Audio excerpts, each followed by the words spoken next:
Hello, welcome to Papa Nick's Music. I am, as always, your host, Papa Nick Lewis. And today we're kicking off a new series. I'm going to be doing, over the next few weeks, I'm going to be talking about the album of the year.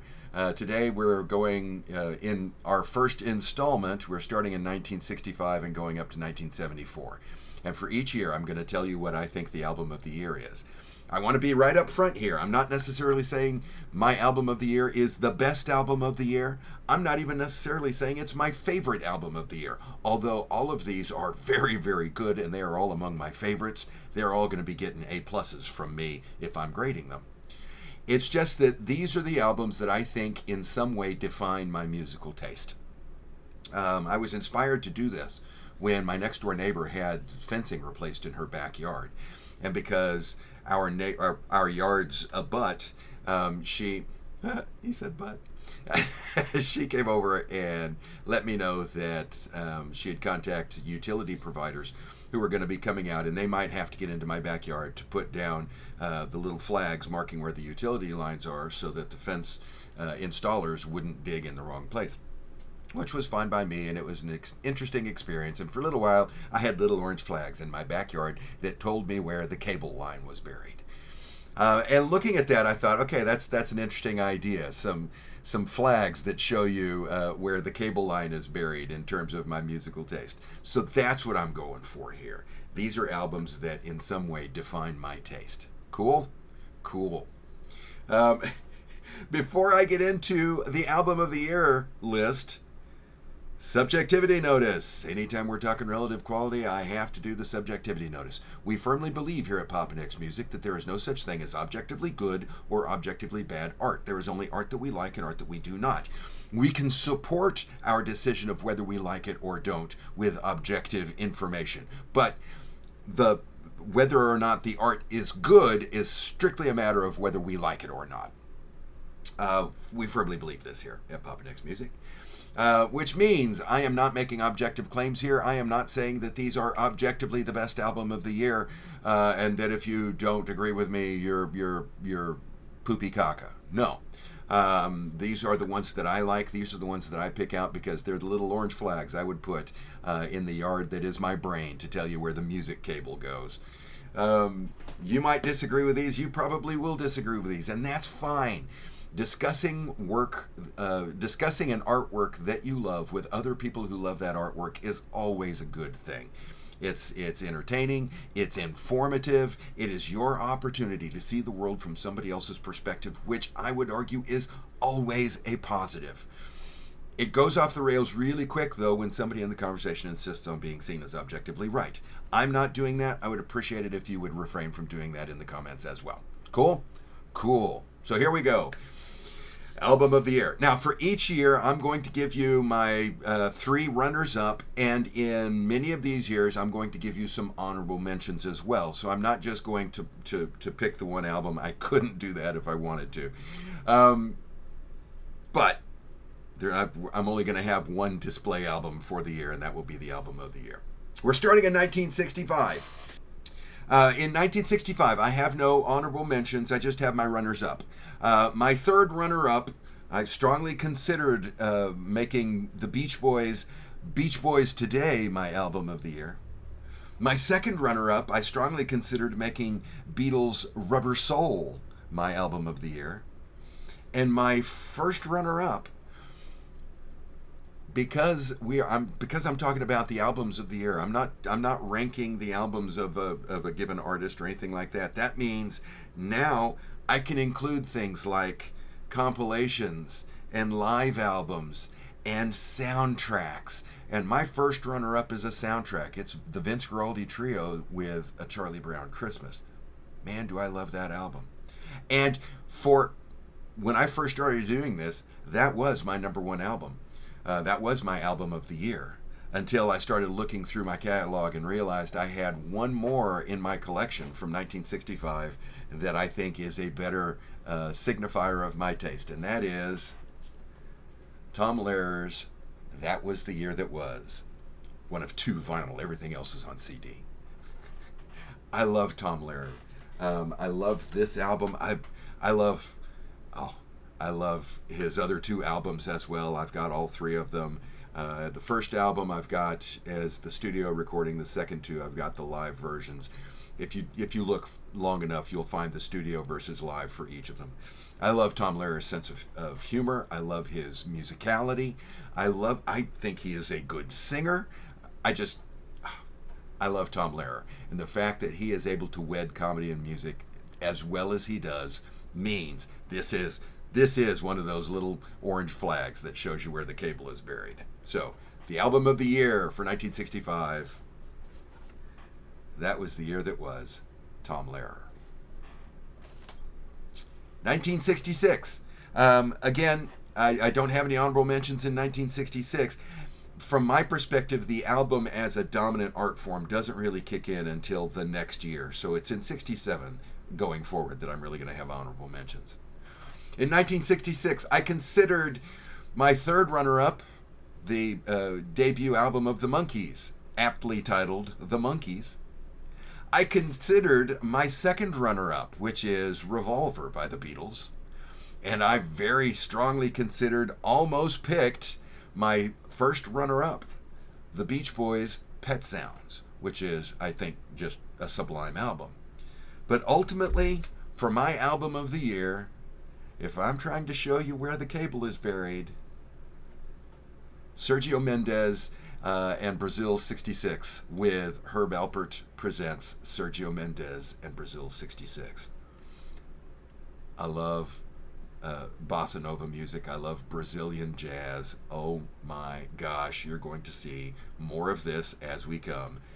I can listen to this shit all day long. I love Sergio Mendes and Brazil 66.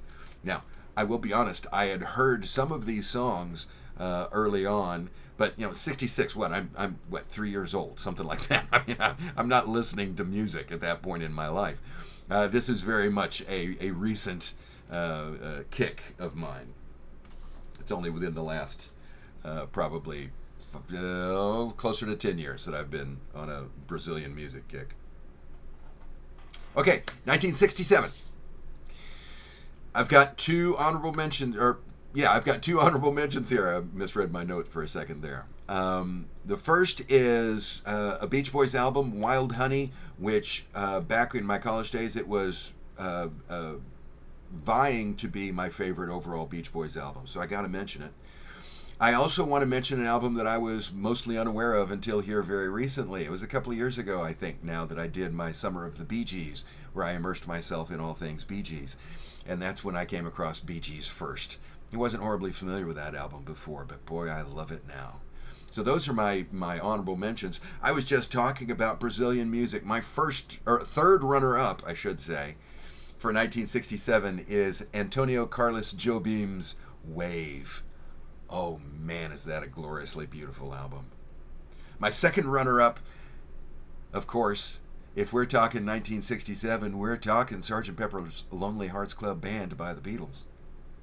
And my first runner-up, strongly considered for album of the year, I mean, missed it by that much, was the debut band from the Bonzo Dog, or the debut album from the Bonzo Dog Doodah Band, Gorilla. If you've not heard Gorilla, check it out. Oh my God. But ultimately, my number one, my album of the year, Pisces, Aquarius, Capricorn, and Jones Limited by the Monkees.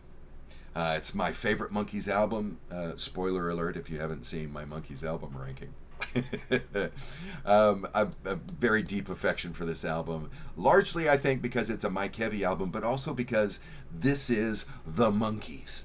Headquarters was the Monkees, but they were held back by their own musicianship, or the level of their own musicianship. With Pisces, Aquarius, Capricorn, and Jones Limited, they took control of the recording and allowed themselves the freedom of supplementing, not supplanting, their own musicianship with session musicians, which means there's a better overall quality of musical performance, and the songs are fantastic. Oh, I cannot say enough good things about Pisces, Aquarius, Capricorn, and Jones Limited by the Monkees. It is one of my all-time favorite albums. So yeah, it's my album of the year of 1967. In 1968, I've got a couple of honorable mentions here. Honorable mention number one. I tried my best to shoehorn this thing into the list, and I couldn't justify putting it above any of the others that I've got on here. But that is the self-titled album Blood, Sweat, and Tears by Blood, Sweat, and Tears. It's not Blood, Sweat, and Tears' debut. That was, Child is Father of the Man, a year or two, I think the year before, back when Al Kooper was in charge of Blood, Sweat, and Tears. This is their first album with David Clayton Thomas as the singer. This is the album that has, Spinnin' Wheel and You Made Me So Very Happy, and the hits that you normally think of when you think of Blood, Sweat, and Tears. All comes from that album. I also felt the need to refer to the Zombies, Odyssey, and Oracle.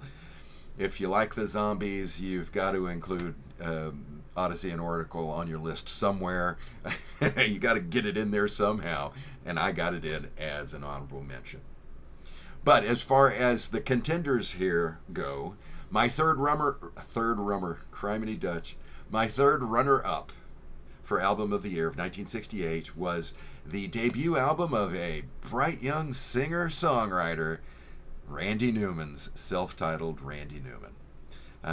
It's a strange record to listen to because it's like they're trying to make him seem like a singer.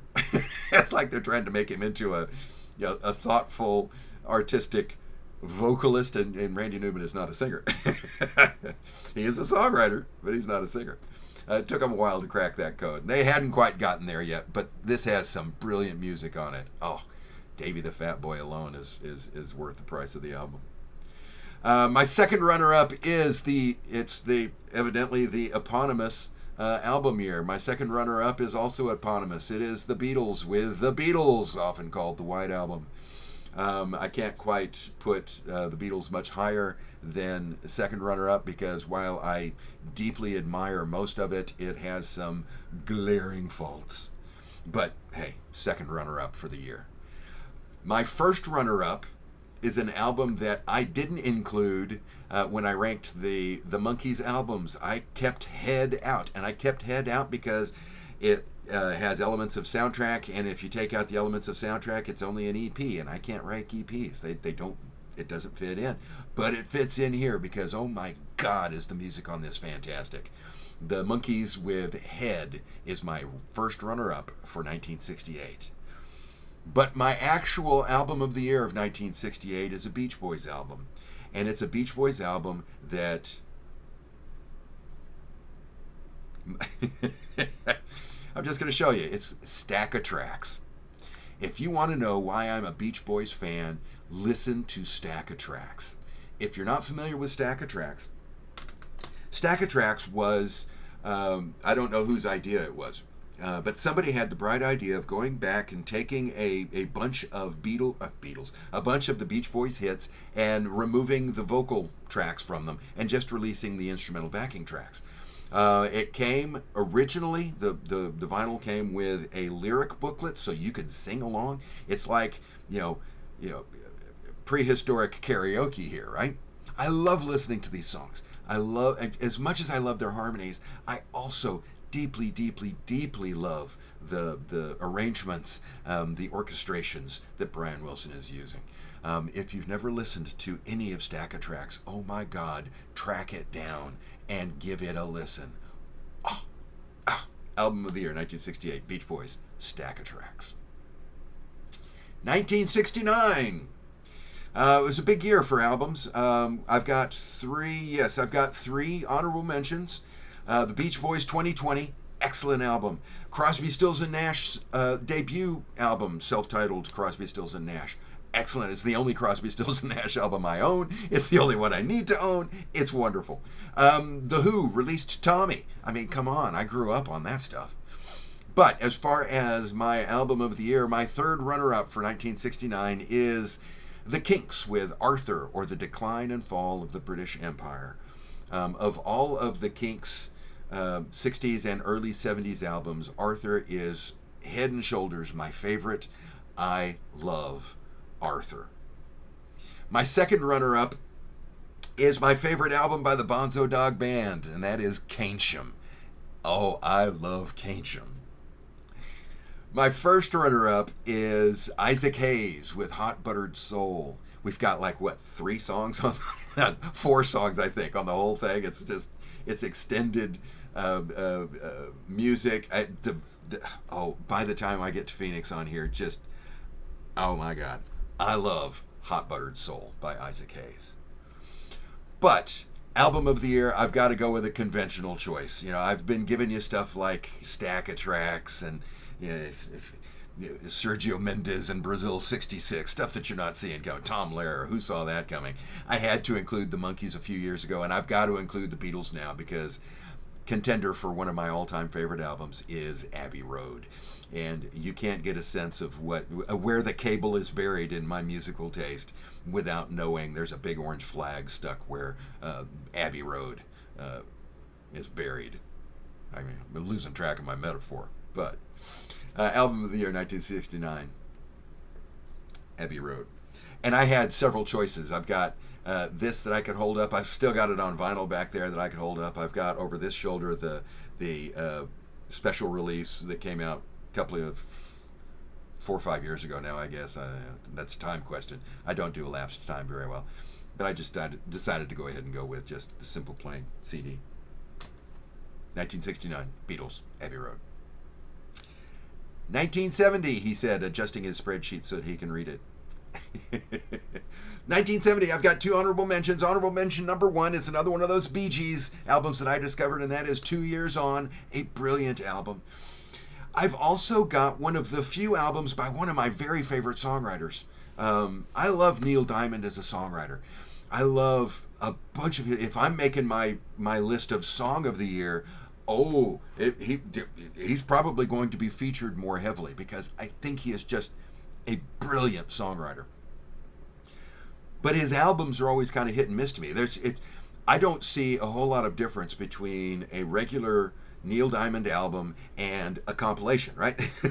It's what song is on it, and that's all there is to it. The totality of the songs, the amalgam of the songs into the album format doesn't give me anything extra. So, as much as I like Neil Diamond, I'm not particularly a strong fan of his albums. But one of his albums that I really do truly admire from 1970, that is Taproot Manuscript.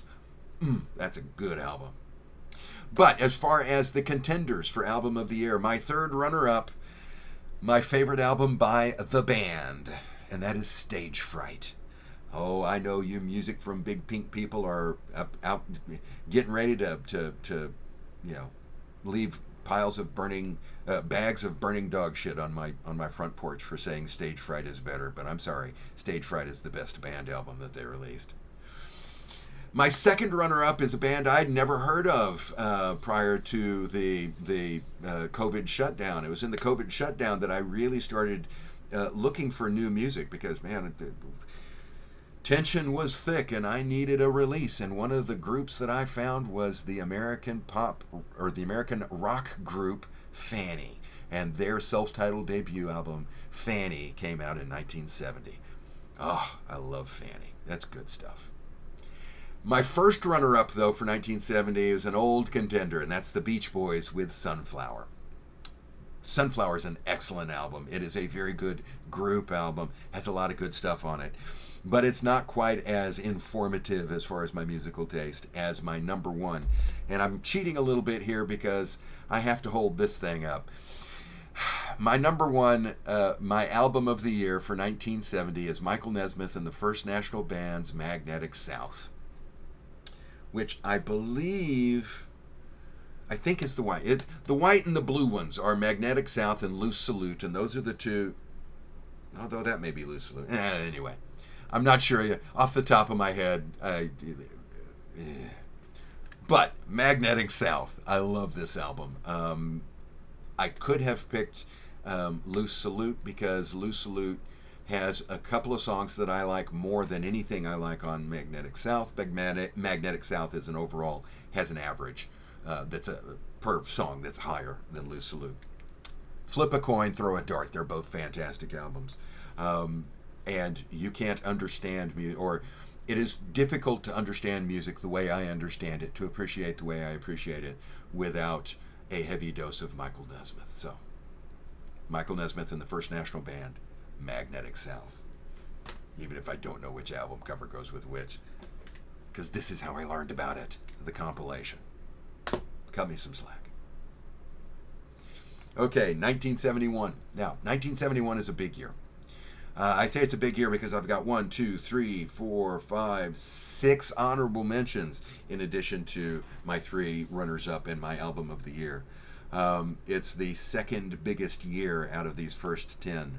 My honorable mentions, albums that I gotta tell you about them if I'm talking about the parameters of my taste, include the debut album of Black Oak, Arkansas. I grew up in rural eastern Oklahoma, and Black Oak, Arkansas was big with us.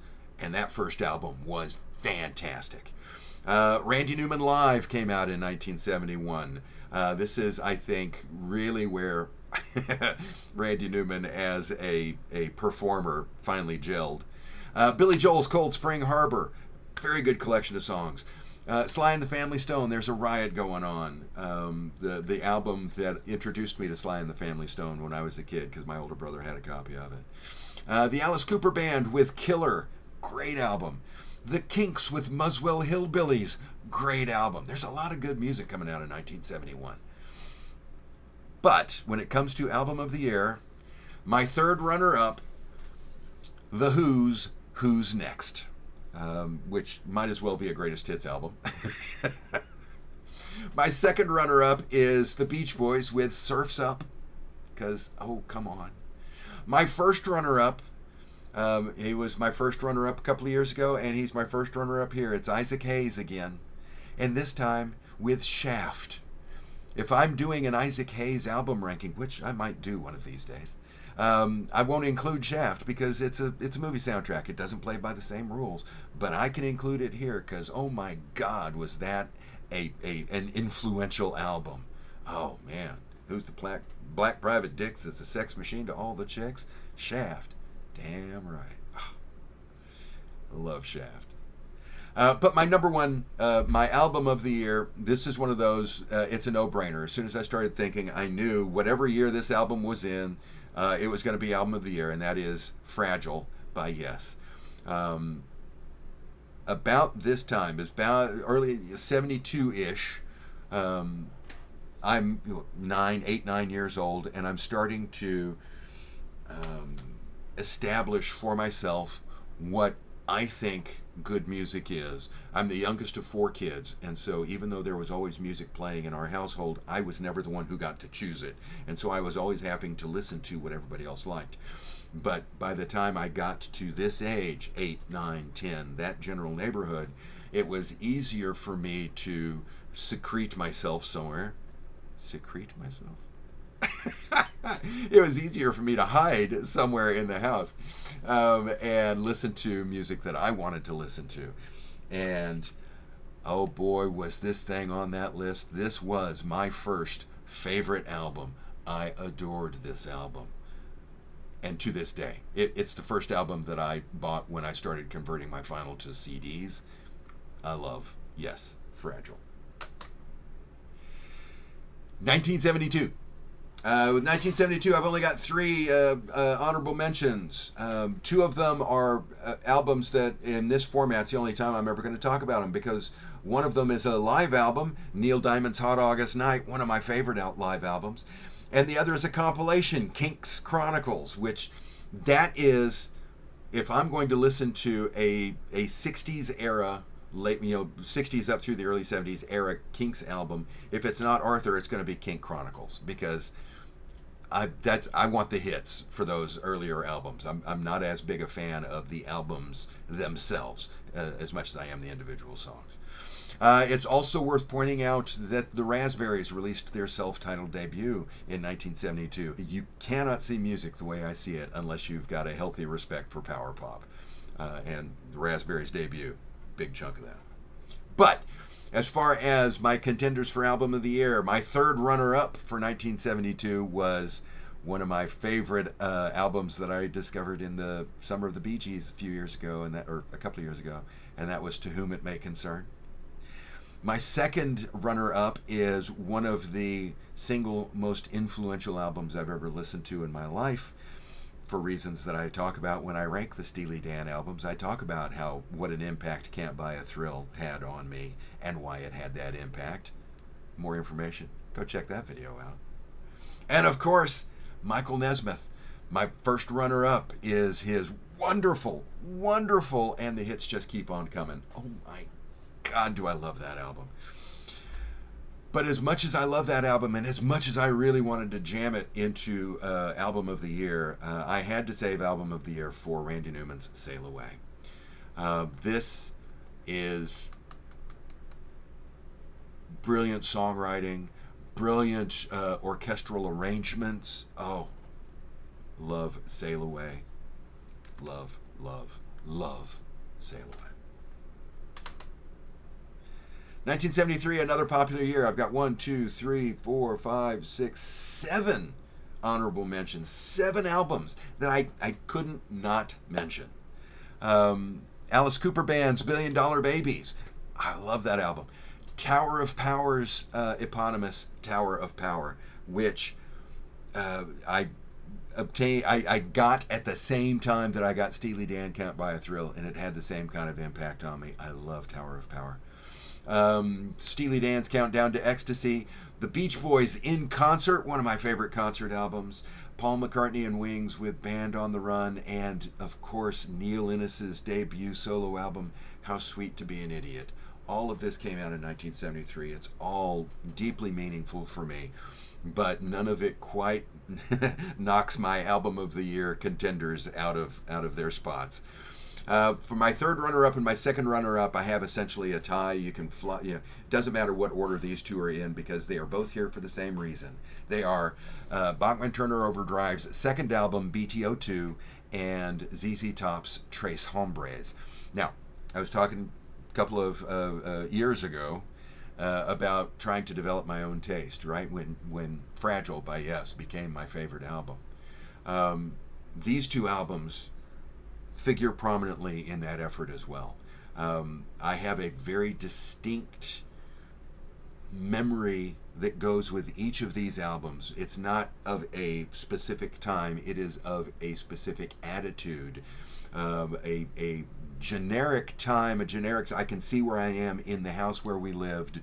I know that my brother and I had gone downtown earlier that day to buy plastic model kits because we were making I think they were model airplanes.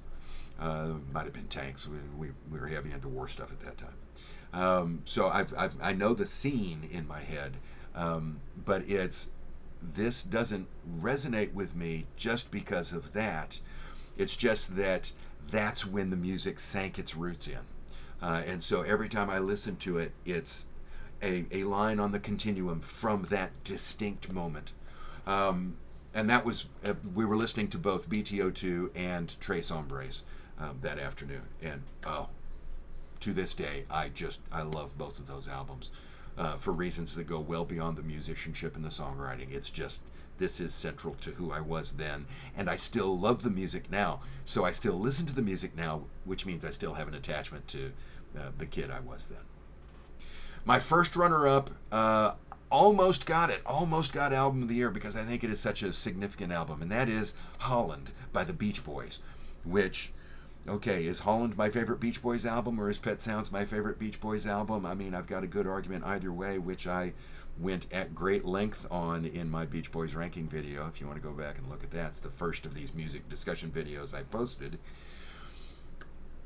I think I was wrong. I think I actually should put it the other way, but go watch that video, you'll find out. But my Album of the Year, okay, this is a no-brainer. If you like rock music, yeah, we've got it.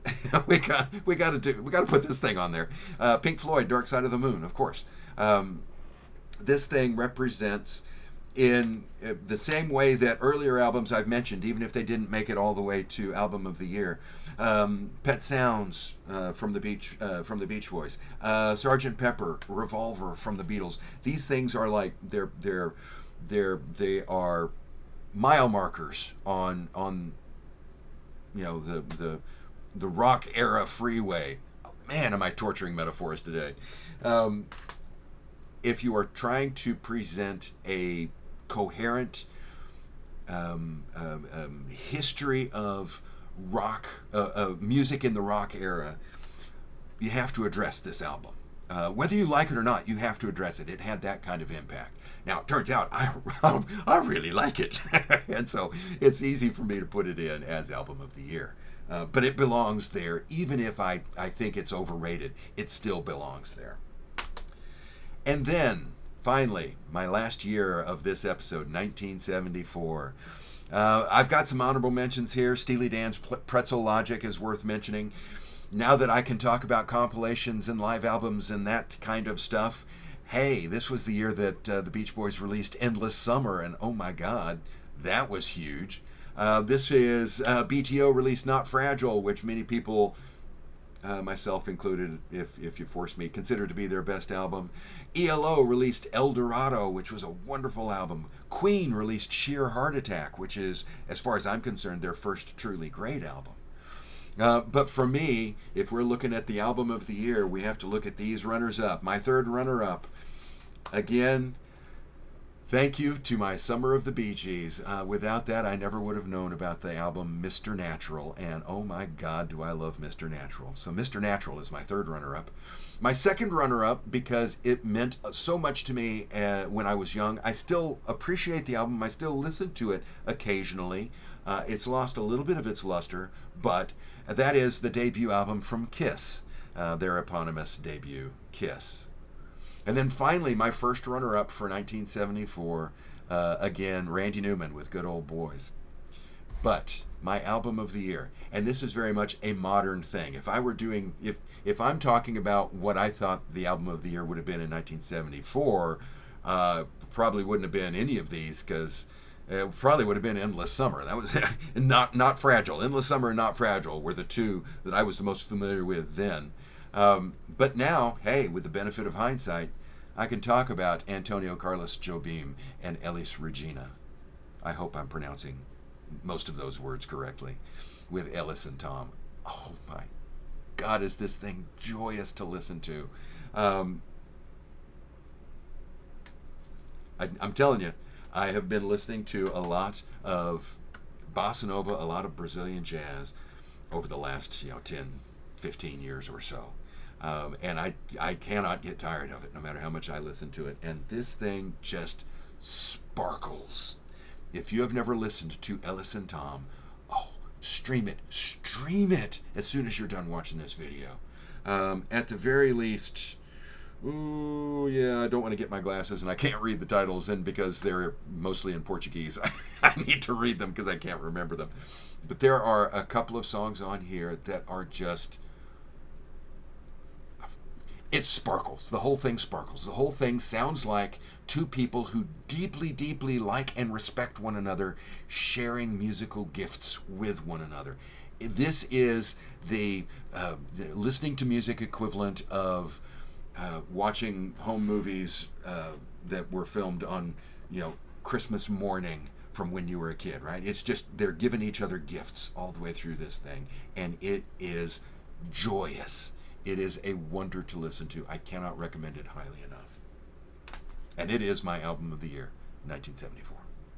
Now, those are my albums of the year from 65 to 74. Next week, we'll pick up at 74 and 75 and go to 84, then 85 to 94. And I'm doing it this way in part to give myself a manageable amount of content each week, but also to give me time to listen to some albums when we're getting up closer, because that last decade or so, that's going to be pretty hard to do.